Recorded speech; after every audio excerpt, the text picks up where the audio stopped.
Some complacent conservatives are laughing this off, but I don't think they should be so comfortable because life has been good to Walsh so far. We will examine Trump's real big challenge. Then the trade war heats up and Jimmy John's, the sandwich shop, gets into trouble for shooting an elephant. We will analyze the hubbub. All that and more. I'm Michael Knowles, and this is The Michael Knowles Show.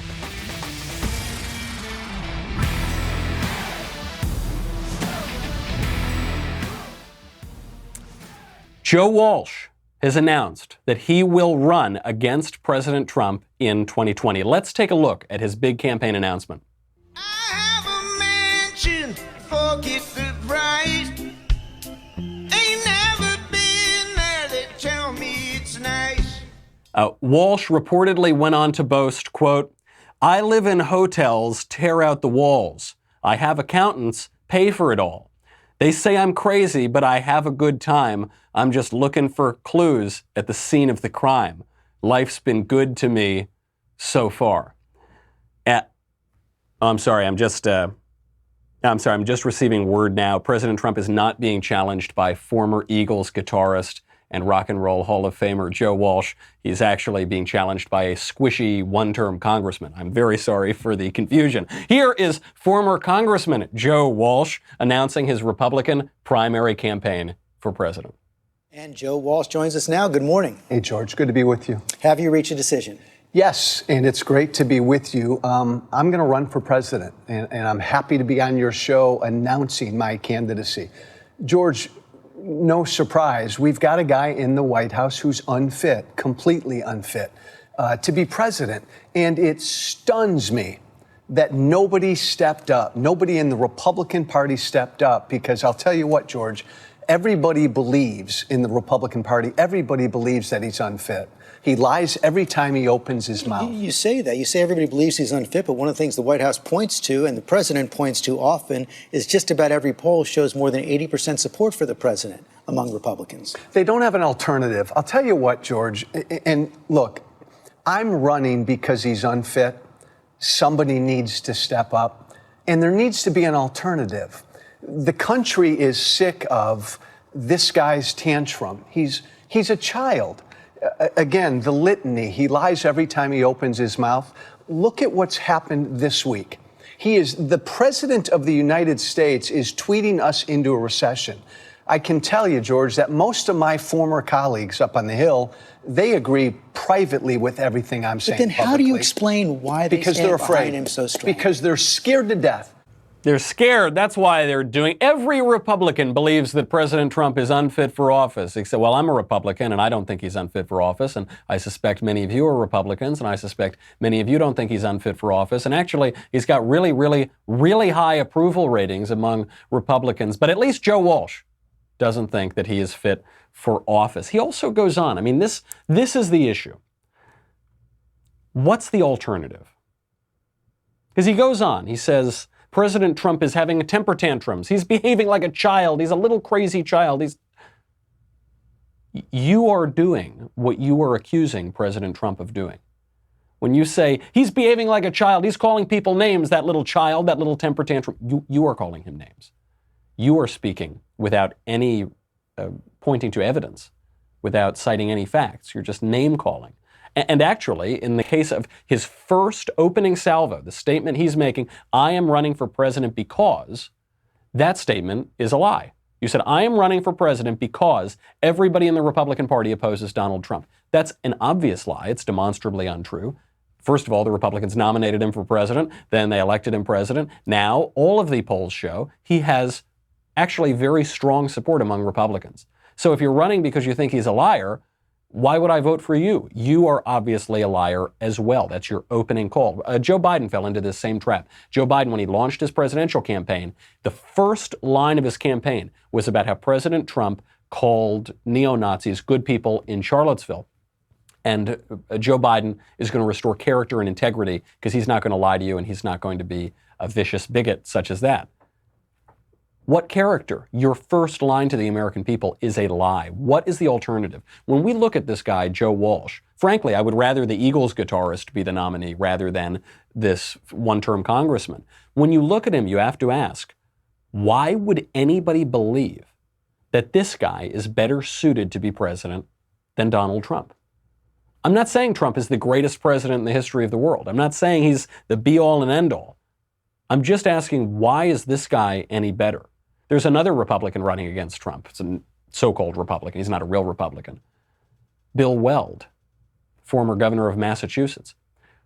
Even if you don't like Trump, even if you think he's a bad president, why would anybody believe that Bill Weld is a better candidate or Joe Walsh is a better candidate? By what measure can we say this is a better option than President Trump? I mean, there are at least 3 categories, I think, and on every one, Trump beats the other guys. We'll get to that in a second, but first, I've got to thank our friends over at Wise Foods. Listen, I'm not a very responsible guy, okay? I don't turn my script in until the very last moment. I'm furiously writing my show up until the cameras go on, okay? I barely get any sleep. I go out every night on school nights. I'm irresponsible. Except I can have peace of mind because of Wise Foods. Wise Company takes an innovative approach in providing dependable, simple, affordable, freeze-dried food for emergency preparedness and outdoor use. Because at least on the extremes, I want to be responsible. I live in Southern California. We have earthquakes here, I think, every 7 seconds. And so you want to be prepared for when the big one hits. When government resources are strained, it can be days, if not weeks, before you can get to fresh food and water. You cannot rely on someone else. You can't rely on the government. You have to rely on yourself. And if you're like me, you probably wouldn't take much care for yourself in these situations, but you've got to protect your most valuable resource, which is your family. My wife, sweet little Elisa, is going to be very, very angry if the big one hits and we are not prepared. You can't know what tomorrow may bring, but you can have peace of mind knowing that you will be ready for it. Don't put yourself in a situation where you need something that you don't have. Get prepared today. You get it and you put it out of mind. It's that simple. Of all the things you got hanging over your head, all the things you're putting off and procrastinating, get prepared today.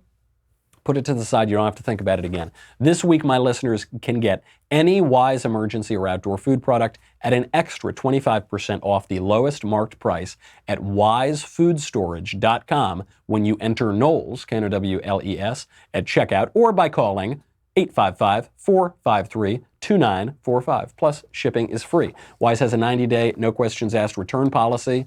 So I guess if the big one hits in 90 days and you don't need it, you can return it, but you're not going to want to return it. There's no risk in taking the initiative to get yourself and your family more prepared today. Do it. It is peace of mind, and it's peace of mind at an incredibly good value with really good supplies. WiseFoodStorage.com. Promo code Knowles, Knowles. Get any Wise emergency or outdoor food at an extra 25% off and free shipping. Go do it. All of these guys who say that Trump is unprecedented, he's the worst, by what measure? By what measure are we talking about that?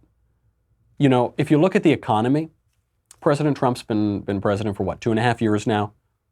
The economy's been great. The economy has been much better than the previous 8 years. What is Joe Walsh's record on the economy? Why am I supposed to believe that we've currently got a president who's had a lot of economic growth in 2.5 years? He's a billionaire. He's built many successful businesses. He's been in the public eye for 40 years as a successful businessman. Why am I supposed to think that a one-term congressman is somehow this economic genius and the billionaire who turned the economy around is a dolt? Why am I supposed to believe that? Joe Walsh doesn't really have any record to compare this to. He ran for Illinois State House of Representatives twice and lost, and then he was a congressman for 2 years. But at least while he was a congressman, not that Congress has a big say over the economy was terrible. Why else are we supposed to believe Walsh or Weld or anybody else is supposed to be better than Trump? Is it because of these supposedly crazy things that Donald Trump says? He does say crazy things. He says funny things. The other day, he was talking about a trade war with China, and he said, I have to fight this trade war with China. Then he looked up to heaven and he said, I am the chosen one. I am the one who's going to take on China. He was joking. He was kind of laughing at the time. The reporters were laughing. He talked about how he was joking afterwards. He makes jokes. I mean, he's a TV star. He's made jokes his whole life. He'll use the phrase very stable genius. He'll tweet about covfefe, right? This is a guy who tells jokes. It's pretty clear. Joe Walsh has also said plenty of crazy things when he's not joking. Here is Joe Walsh giving an endorsement on film of giving 4-year-olds mortar and grenade training after he got duped by Sacha Baron Cohen. The intensive 3-week kindergarten course introduces specially selected children from 12 to 4 years old to pistols, rifles, semi-automatics, and a rudimentary knowledge of mortars. In less than a month, a first grader can become a first grenader. In less than a month, a first grader can become a first grenader. And he's not even joking. He's reading an obvious comedy script that Sacha Baron Cohen wrote for his Showtime show, Who is America? And Joe Walsh, so thick, he doesn't even realize that he's reading a comedy script. So if you're talking about the crazy things he says, I don't think this guy's a better choice than Trump. It's hard to find someone who said crazier things than Donald Trump. And somehow, the one guy who, Bill Kristol is now supporting or retweeting, the one guy that anti-Trumpers are supporting for president, has said crazier things than Donald Trump. Well, then what is it? Is it the tweets? Is that why we're supposed to vote for some guy over Trump because Trump sends crazier tweets? Here, too, Joe Walsh has a much more incendiary record than President Trump. And George Stephanopoulos in this interview called him out for it. You said you want to make the case against the president. The question is, are you the best messenger? You said you want to make a moral case against the president. Here's what the Washington Examiner, conservative newspaper, said in response to your potential candidacy this week. There's the matter of his history of being Trumpier than Trump. He's made a living on peddling the same sort of demagoguery, conspiracy mongering, and right-wing bomb throwing for which he now condemns the president. Your response? I helped create Trump. And George, that's not an easy thing to say. Look, we were divided before Trump. I went to Washington 8 years ago. The part of the Tea Party class wanted to shake Washington up. I got involved in the battles, and there were plenty of times where I went beyond the policy and the idea differences, and I got personal, and I got hateful. You did provide aid and comfort for the kinds of things he was saying. You mentioned Obama. You called President Obama Muslim, an enemy, a traitor, and you often spoke out on racial themes. I want to show a couple of tweets that you had right there. Number one, we lowered the bar for Obama. He was held to a lower standard because he was black. That was just in 2017. And then a few months after that, not just President Obama, Senator Kamala Harris said something really dumb. Meh. If you're black and a woman, you can say dumb things. Lowered the bar. That is kind of textbook racism and sexism. Well, again, Well, never mind. I'm sorry. So even when you're talking about Twitter, this guy has said more incendiary things. And I don't just mean to call out Joe Walsh. Who cares about Joe Walsh? Joe Walsh is going nowhere. I'm saying it because, in a way, everyone challenging Trump is a sort of Joe Walsh. Everyone challenging Trump has their own Twitter history, has said stupid things on camera, has a weird personal life. All of them. Is it the character? I mean, just look at character, right? If you just look at the personal lives, Trump always gets knocked for his personal lives because he's been married multiple times and he's been divorced and all of that. Well, here too, Joe Walsh, who is a stand-in for the Trump opponents, Joe Walsh probably doesn't want to throw many stones. He's divorced, he's remarried, his wife sued him because he didn't pay child support. He then filed a motion with a judge to try to stop paying child support because he was unemployed. That is the guy you say, I have this, Trump has a terrible character and I have sterling character, even though I've done exactly the same things, I've said the same things, I've tweeted the same things, and I helped create Donald Trump. Therefore, vote for me because Trump is bad. And it's not just Joe Walsh. We all created Donald Trump. Trump is us. Trump is America. P.J. O'Rourke, the conservative satirist, when Trump was running, he had a great article. I'm going to paraphrase the headline because I don't quite remember it, but it was something to the effect of ugly hair, garish tastes, Donald Trump is America. He is, and in a representative government, in a republic such as ours, the guy who's in office reflects the country. He is us. Look, a lot of people in this country get divorced and remarried. A lot of people in this country say a lot of things on the internet. A lot of people in this country make jokes. A lot of people in this country are egotistical. He is us, right? He is us, and he is certainly Joe Walsh. Walsh is trying to spin the revelation of all of these things about himself as courage. He says, this is why other people won't run against President Trump. There is a kind of courage involved here, but it's not the kind Walsh is talking about. We'll get to that in a second. But first, I've got to thank our friends over at ExpressVPN. You probably can't trust certain elements in Silicon Valley, if you know what I mean, to treat conservatives fairly. I'm not going to name out any companies here, but I think we all know what we're talking about. You're probably watching this show on one of those platforms right now, unless the show gets kicked off, which it regularly does. How can you trust those companies to handle your privacy and personal online data? This is why I recommend ExpressVPN every time you go online. Big tech companies can use your IP address to match your internet activity to your identity or your location. If you are listening to this show, you probably tune into some pretty weird stuff on the internet. So you probably don't want your browser history being publicized for all those dark, crazy websites like dailywire.com. You just don't want it. You don't want it being publicized. That is why I love ExpressVPN. Search engines and media sites cannot see my IP address at all when I use ExpressVPN. My identity is masked and anonymized. It has the added benefit of encrypting 100% of your data to keep you safe from people who you don't want to have your data. And I'm joking a little bit, of course, but I'm deadly serious about online privacy and data. People don't think about it that much because you just go on the internet, you think, oh, everything's free. I just use all these services for free. Nothing's free. Ain't no such thing as a free lunch. The cost is your data, and you don't want your data in the wrong hands. Seriously, you can protect your data today for a very, very, very low price, less than 1 or 2 cups of coffee a month. But you got to do it. You just do it. You flip it on and you don't think about it again. Protect your online activity today with the VPN that I trust to keep my data safe. ExpressVPN.com/Michael, M-I-C-H-A-E-L. Claim an exclusive offer for my listeners. ExpressVPN.com/Michael, M-I-C-H-A-E-L. 3 months free with a 1-year package. ExpressVPN.com/Michael to get started. Here is how Walsh as himself and as the stand-in for all the anti-Trump forces, tries to spin why his bad character is good, but Trump's bad character is bad, and why he, who's accomplished basically nothing in his life, is going to save the country, and Trump, who's accomplished a lot in his life, is going to destroy the country. Here's his spin.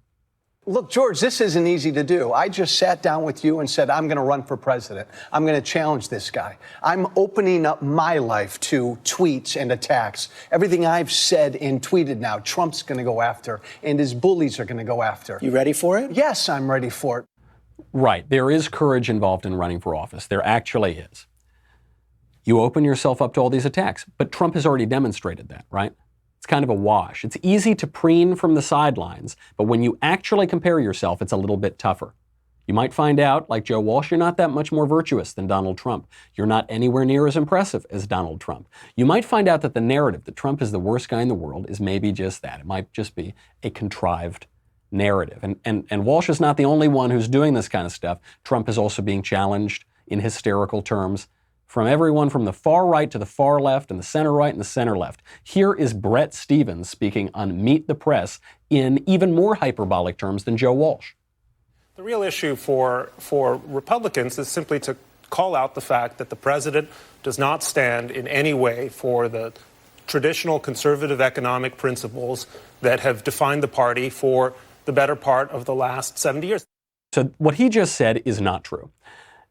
It's a misconception. I'm not saying he's lying, but he's getting it wrong. Stephens is making this economic argument that Donald Trump is totally reversing conservative and Republican economic policies of the last 70 years. You hear this a lot from libertarians. Trump is not a true conservative, capital T, capital C, trademark over the E, because he's questioning unfettered global free trade. Is this really the test of a conservative?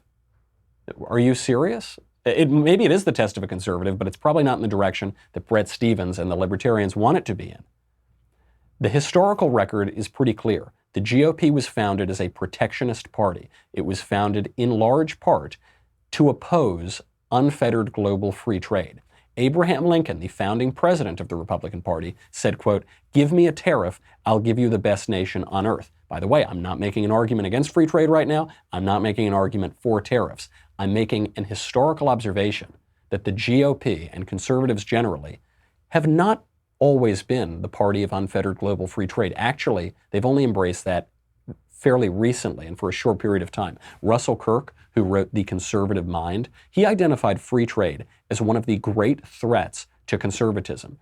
Russell Kirk's book is one of the founding books of the modern conservative movement in America. What happened? After World War II, because we were fighting a Cold War against Soviet communism, you had a lot of conservatives embrace global trade. That was to win the Cold War. That was to draw a distinction with the command economy of the Soviet Union. But in politics, we don't just live as abstracted brains floating in the sky somewhere. It's based on circumstances. When circumstances change, then our strategies and our tactics change too. Sometimes our enemies change, our opponents change. So you had basically from the 1980s and into the 90s, you had the conservative orthodoxy on global unfettered free trade. And that's pretty much when it ended. I mean, you're looking at like maybe 20 years of that opinion. Then pretty quickly you had conservatives sounding a warning cry on global trade arrangements for the past 20 years. Why? Because while there has been a lot of advantage to certain trade arrangements, there has been a big disadvantage to many others. And this includes China, which we'll get to in a second, because the trade war with China is heating up. There's a lot of misinformation going on about that. So unlike what Bret Stephens is saying, you're not talking about upending 70 years of conservative opinion on economics and trade. You're talking about maybe upsetting 15 or 20 years. And by the way, Trump isn't even doing that. I think he still holds the general conservative ideas: lower taxes, lower regulation, help out the economy. Economic growth is a pillar of conservative thought. Trump has repeatedly said he wants no tariffs. He wants zero tariffs. So he's not even upending what Bret Stephens is saying, just totally untrue. But the arguments against Trump that are going on right now on the left and the right are not about facts. They're about insinuation. Right? They'll say, okay, well, I've seen the tape. Maybe he's not a racist, but secretly I think he is. He's said that he hates racism. He condemns it repeatedly, but secretly I think maybe he is a racist. Maybe Trump hasn't caused World War III, but secretly in my telepathic plane that I have with President Trump, secretly he wants to. Maybe Trump isn't selling out conservative principles. Maybe I'm misrepresenting conservative history and principles. But secretly though, he wants to. And then you have Bret Stephens go for the jugular on the hyperbole. Never mind the economic principles, broader principles of character. I mean, what we saw over the last few days is a president who is either mentally unwell or morally unfit. Maybe both. I don't know. But it's important to simply call these things as we see them. You have behavior that is unprecedented in any kind of presidential history in the United States or frankly elsewhere. Unprecedented behavior, immoral, unfit. You notice he can't name any of the behavior. He just says it. It's just insinuation. That's what the critics do. He can't name the behavior. What behavior is unprecedented? That he says outrageous things? I think that's what it comes down to. That he says outrageous things. Just a quick trip down memory lane. The Bush administration criticized its opponents for living in the, quote, reality-based community. That's an actual quote. This was a big moment in the Bush administration because the critics said, hold on, you guys are living in such a fantasy land, you're criticizing us for living in the reality-based community. The point they were trying to make in the Bush administration was that the U.S. actually has so much influence that they can change the nature of reality. Whether or not that was borne out is a matter for another time. But it's a pretty outrageous thing. Ronald Reagan on the radio one time declared the Soviet Union illegal and said the bombs would drop in 5 minutes. Pretty outrageous thing to say. Soviet Union went on high alert. We almost had nuclear war because of it. Lyndon Johnson said disgusting things. One time, more than one time, he whipped out little Lyndon Johnson in cabinet meetings. He held other meetings on the John Kennedy, pimped out his interns to his staffers in the White House swimming pool. Pretty outrageous behavior. Whatever Trump is doing, I don't think it's unprecedented. Don't forget what 3 presidents ago, not Obama, not Bush, but Clinton, don't forget what he was doing in the Oval Office. Unprecedented. Bret Stephens, I mean, hysterical. No facts here. Just insinuation. And then we get, on CNN, on reliable sources, the most ironically named TV show in television history, you get a psychiatrist named Dr. Alan Francis, who has really just gone for it. He's done with all this mild-mannered talk. He's saying Trump is Hitler. Well, I think that medicalizing politics has 3 very dire consequences. The first is that it stigmatizes the mentally ill. I've known thousands of patients. Almost all of them have been well-behaved, well-mannered, good people. Trump is none of these. Lumping the mentally ill with Trump is a terrible insult to the mentally ill, and they have enough problems and stigma as it is. The second issue is that calling Trump crazy hides the fact that we're crazy for having elected him, and even crazier for allowing his crazy policies to persist. Trump is as destructive a person in this century as Hitler, Stalin, and Mao were in the last century. He may be responsible for many more million deaths than they were. He needs to be contained, but he needs to be contained by attacking his policies, not his person.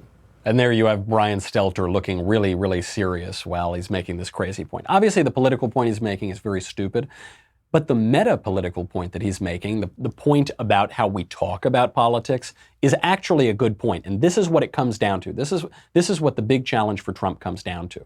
What this psychiatrist, this lunatic, is saying on TV is that we shouldn't just bring on TV psychiatrists and have them diagnose Trump with some medical condition based on nothing, which is dangerous, and it makes psychiatrists look like even more of quacks than they already look like, and it undermines the purpose of representative government, where we debate things in the public square. Francis is right on this point. If people want to take down Trump, they should try to do it by attacking what he's done, not by attacking his person or his psyche. This is President Trump's big challenge. He has to convince people. His big challenge isn't Joe Walsh. His big challenge isn't Bret Stephens. His big challenge isn't some TV psychiatrist. His big challenge is he has to convince people that he's the normal one and that his opponents are the crazy ones. He's got to convince people that he gets America, he gets what America wants, he's delivered on a good number of his promises, he's got the right priorities, he's turning the country in the right direction. And what the media are going to try to do, and the left generally, is they're going to try to pretend that they're the normal ones and he's the crazy one. He's a bigot, he's a sociopath, he's all of that. That's how they always defeat Republicans. They convince people that Republicans are hateful and terrible. Trump breaks through that because he's a celebrity. Now he's got to use that celebrity to show that he's a very stable genius, as he said before. That's how you use chaos. You know, if the narrative is that he's undisciplined, he's a reckless child, he's impetuous, that's what some of the anti-Trump right and the left says. He's got to show he's stable, he's normal, his opponents are crazy, he's done a good job, and he's getting a lot of help showing that from Democrats. He's got to keep up that challenge. Be the very stable genius and forget about all these nothings, all these little footnotes on history. They're not even footnotes on history. He's getting a lot of help from Democrats like Joe Biden, who's showing that he's the stable one. He's getting a lot of help from people leaking to the press. There was a report out that Trump wants to nuke hurricanes. I'll examine what I think that's really about, because I think it's actually not a good idea, but it's a good idea to tell the press that. Then trade war with China heating up, and we got to get to Jimmy Jones. There's a lot more to get to, but you've got to go to dailywire.com. Tune in tomorrow, 7 p.m. Eastern, 4 p.m. Pacific, for our latest episode of The Conversation. Do you know who it's going to have on it? Not Ben, not Drew, not Walsh, just me, little old me. I will be answering your questions live on air. My answers are sure to dazzle you. They'll at least dazzle me. I don't know if they'll dazzle you. Tune in. The episode is free to watch on Facebook and YouTube. Only subscribers can ask the questions. Subscribe to Daily Wire. Get your questions answered by me tomorrow, Tuesday, August 27th at 7 p.m. Eastern, 4 p.m. Pacific, and join the conversation. Head on over to dailywire.com. We got a whole lot more to get to.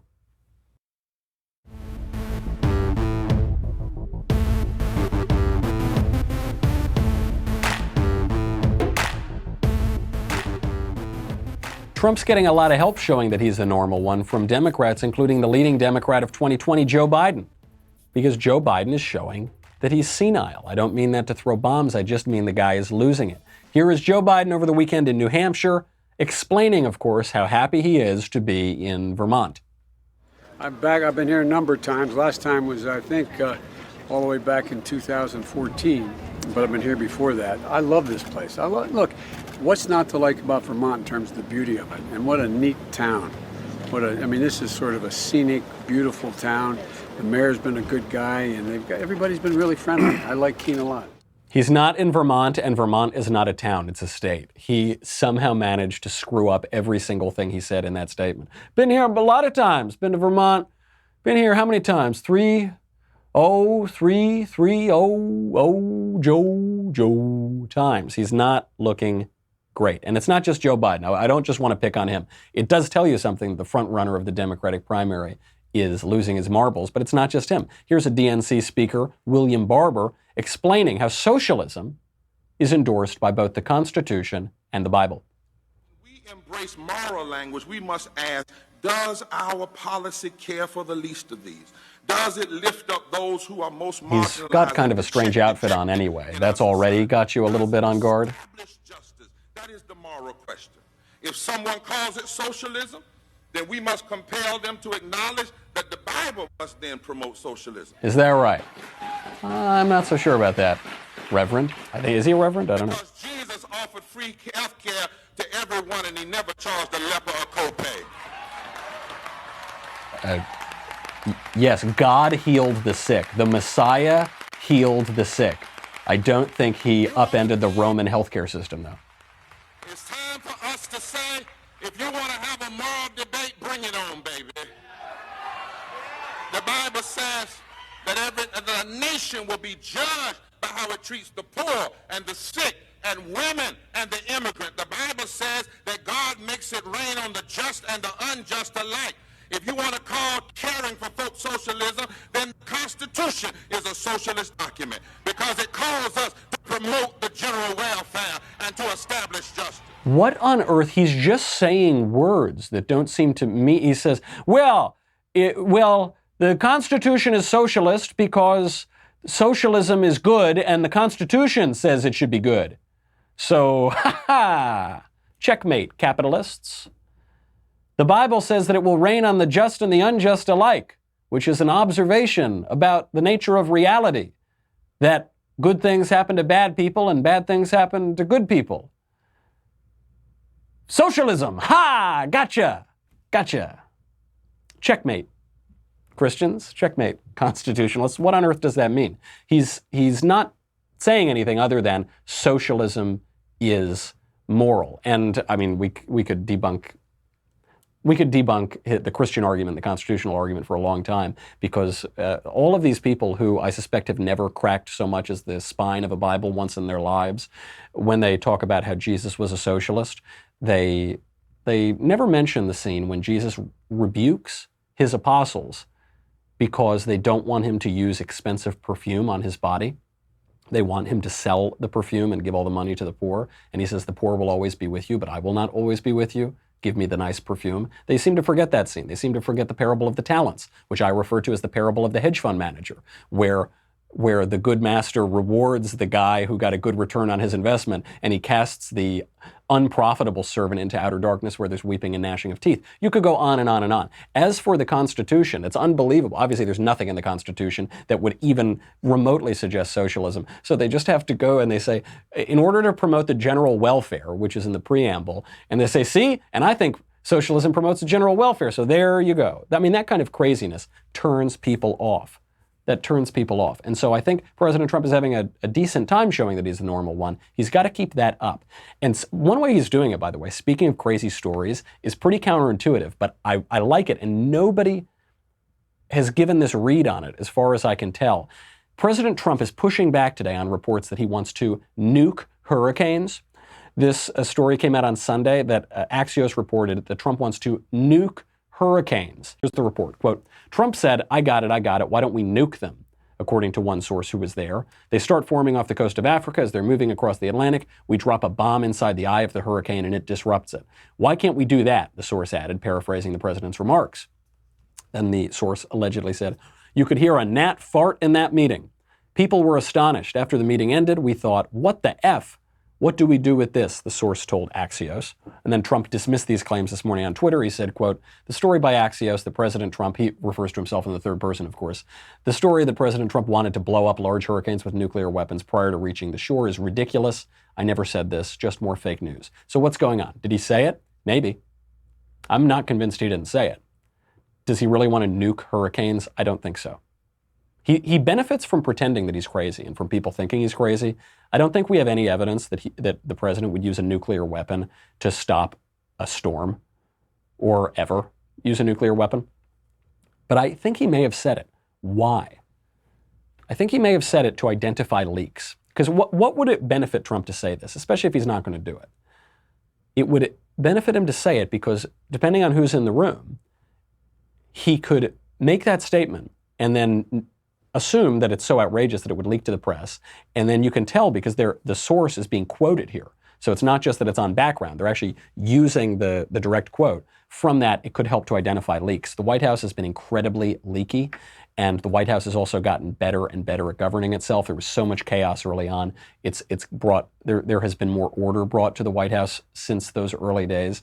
I wouldn't be surprised if this nuking the hurricane story has nothing to do with weather, nothing to do with nuclear weapons. It's all about identifying the leaks in the White House, which is very important as more and more people from Trump's orbit turn on the president.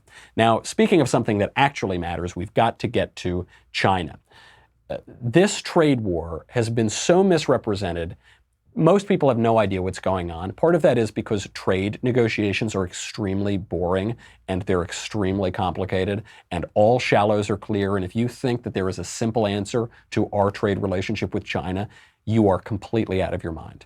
That the only wrong answer on trade is that it's simple. It's really, really not simple. This trade relationship has been pretty poisoned since 2001 when we stupidly let China into the World Trade Organization. We had no leverage on it whatsoever. It was completely unlike our letting other economies in, South Korea or Japan, where we had military leverage over them. We were providing a lot of their defense. They were relatively small economies. We could manage that relationship. China, not the case. They had over 1 billion people, huge economy. Obviously, they don't rely on our military protection. From the beginning, this was a tough problem. They've been cheating from the beginning. They've been stealing our property, illegally subsidizing steel and aluminum, stealing our jobs by illegally devaluing their currency. So it's not just that it was the natural flow of market forces that took some of our manufacturing jobs away to the tune of 3 million or more. That's not what happened. We would have saved millions of jobs had we stopped them from illegally devaluing their currency, which violates the World Trade Organization treaties, and it's something that we can't really fight against because if we devalued our currency, the world would spin into economic chaos because we are the superpower, we are the global reserve currency. I'm not even scratching the surface on how complicated this trade relationship is. I'm just telling you it's very complicated. And so when people say, drop the tariffs, that is just nonsense. That is not an adult way to handle this. So this trade war has been heating up. It's been tit for tat, tit for tat. China goes hardcore in its negotiating position. People walk away from the table. Things are looking really bad. President Trump has to face re-election in 2020. Then, apparently, allegedly, China called the White House over the weekend and asked the White House to get back to the negotiating table. Why?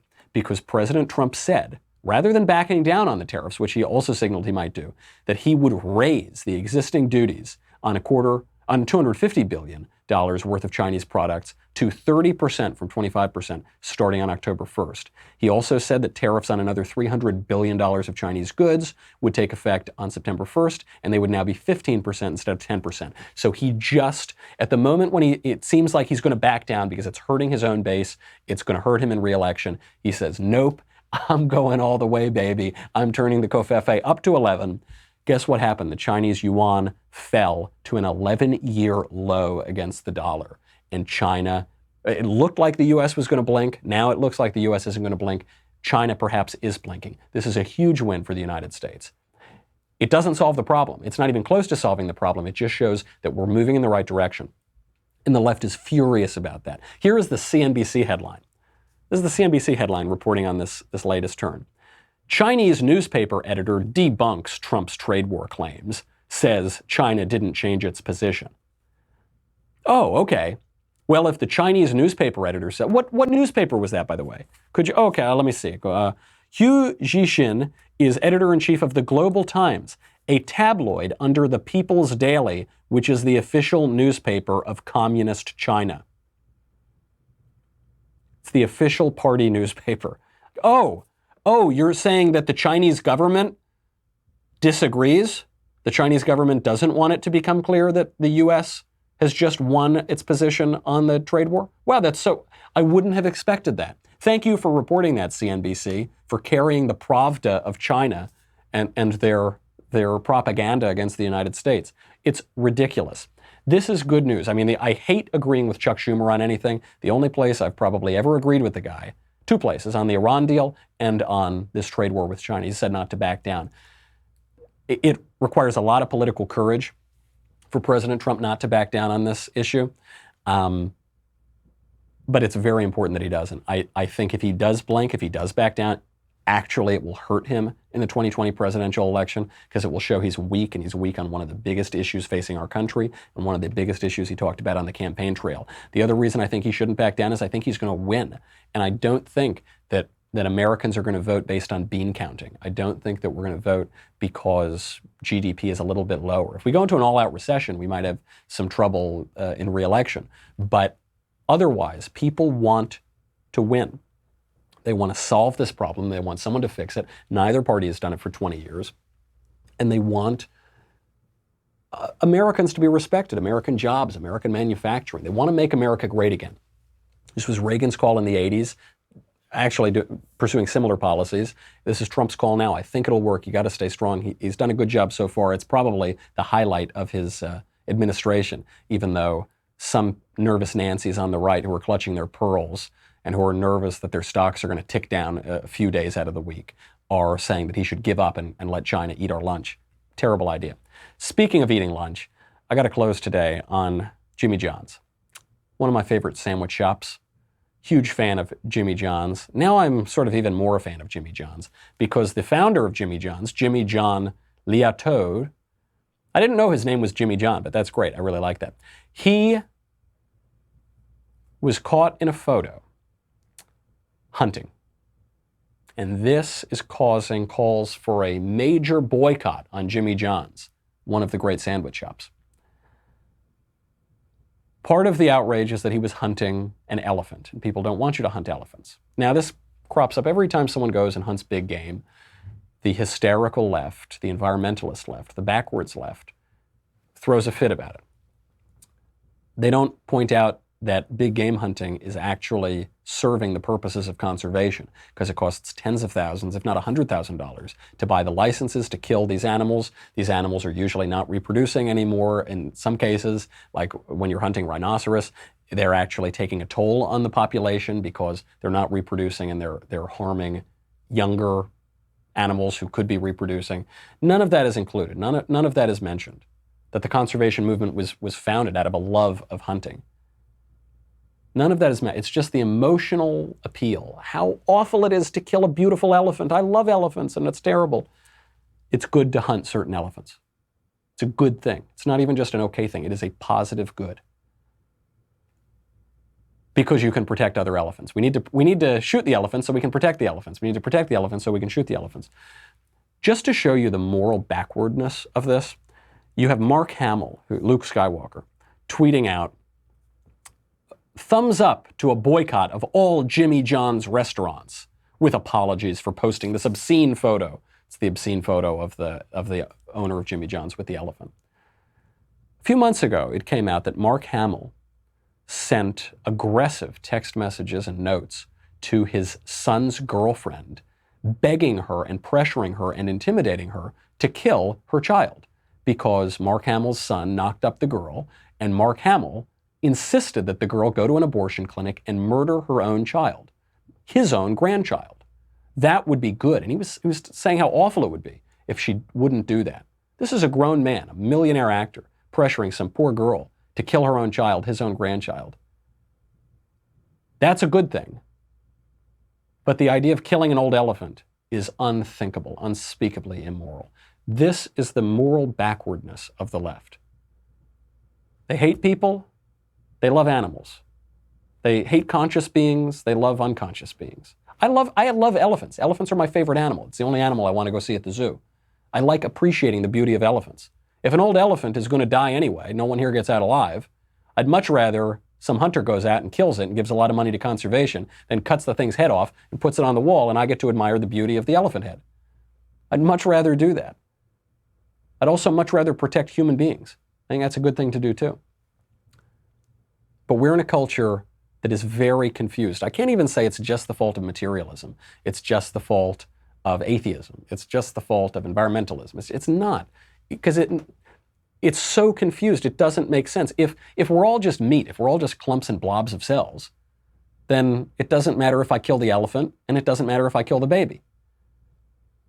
If we all have souls, if we're all totally dignified, and the mouse is just as dignified and valuable and a creature and in the image of God as a man is, then we shouldn't kill either the animal or the human. Obviously, humans are built to eat meat. Most people still eat meat, so I don't think that's the argument people are making.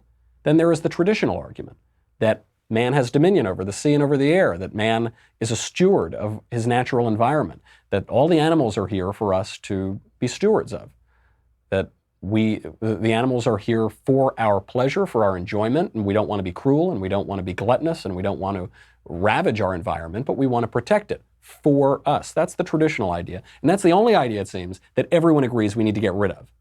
And they're pursuing just other kind of incoherent versions of it. It's just outrageous, and the outrage comes up every single time. Maybe we should, instead of posting around the photo of this lovely elephant, which is going to provide meat to people, possibly, it's going to provide beauty to people when it's put up on a wall, and it's going to provide money to conservation. Instead of sharing that as the image of gross immorality, maybe we should all tweet at Mark Hamill, send him a picture of a little baby and say, maybe we should boycott the Mark Hamill movies.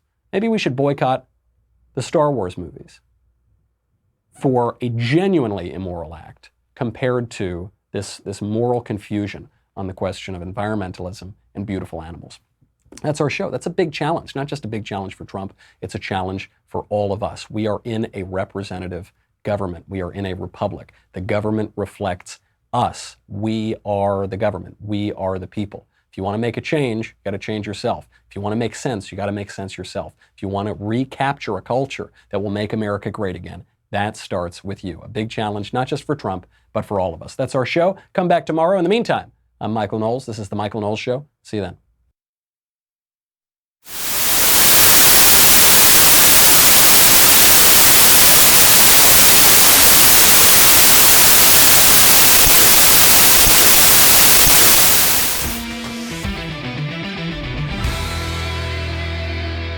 The Michael Knowles Show is produced by Rebecca Dobkowitz, director Mike Joyner, executive producer Jeremy Boring. Our senior producer is Jonathan Hay, supervising producer Mathis Glover, technical producer Austin Stevens, editor Danny D'Amico. Our audio mixer is Mike Coromina. Hair and makeup by Jesua Olvera. Production assistant Nick Sheehan. The Michael Knowles Show is a Daily Wire production. Copyright Daily Wire 2019.